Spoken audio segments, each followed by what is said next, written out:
Progress is never standing still. Performance that doesn't hold back.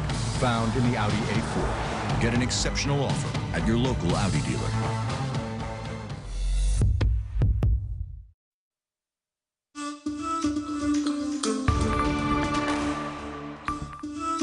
Security says it knows the locations of all children separated from their parents under the Trump administration's zero-tolerance immigration policy. Good evening, I'm Delia Gonçalves in for Deborah Alfarone. More than 2,000 separated minors remain in government facilities tonight. It's not clear just how long the process to reunite families will take. President Donald Trump says in a tweet people who, quote, invade the U.S. must immediately be sent back to their countries without a court hearing.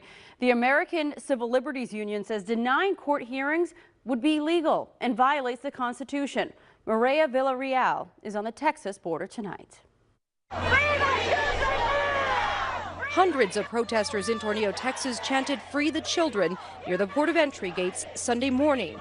The tent city is in a desolate part of the border about 40 miles outside El Paso. Free the children now! In a release by the Department of Health and Human Services, the agency says they have a process to ensure that family members know the location of their children and have regular communication after separation. But federal public defenders in El Paso say in a number of zero-tolerance criminal cases, their clients have not been told where their children are. So when the president says that the stories of grief are over-exaggerated at the border, how do you contend with that? I would say, Mr. President, come to El Paso and I will show you stories that are real stories of grief and sadness. They're not phony and they're not made up for the people who don't know where their 4-year-old child is.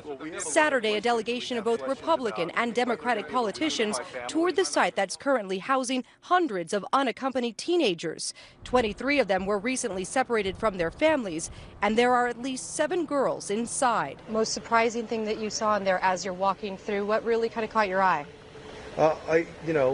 Just the fact that you look around. I mean, we're in the middle of the desert and you've got a tent city here. I think it's in many ways a monument to the failure of the federal government. HHS also says separated children are able to communicate with their parent or guardian. CBS confirms those calls are limited to twice a week, 10 minutes apiece. We need to make sure in Congress that the Trump administration provides a full and comprehensive list of every single child and their parent so that we can go then and audit and make sure that everybody is reunited. While government leaders say they know where the separated children are, they admit what slows the process down is verifying the people who want those kids back are really parents or legal guardians. Senator Chuck Schumer calling for an immigration czar to now oversee the reunification process from here on out. Frustrated by all of this, a group of people in the Mount Pleasant section of D.C. started making pins. Here's Stephanie Ramirez to explain. The pins had different messages. One is from a poem on the Statue of Liberty.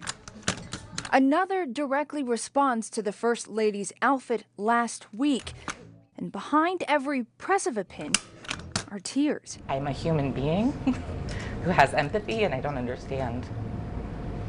I can't understand what is happening, and it's not the first time that America has done this, and it surely won't be the last. That's why Tara McCready, a Mount Pleasant neighbor, partnered with another neighbor to host this fundraiser for the Texas Civil Rights Project. It's a group that's been sending lawyers to represent the parents detained in McAllen, Texas. We can't be there, and they're there on the ground doing the work that needs to be done, so we just want to support that. Right now, a lot of the focus is by the border near McAllen, Texas, but the reality is there are tons of families terrified of being separated, and they live right in our D.C. area. We actually talked to a man who told us he is undocumented and is terrified, but he also says he's frustrated with being vilified. So I don't have to feel like I killed somebody, you know? I didn't kill somebody. That person thanked those here for donating. Some of these people Sunday say they were only more inspired by the president's tweets.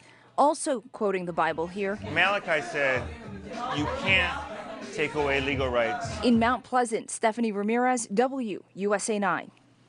And Stephanie tells us the group raised around $20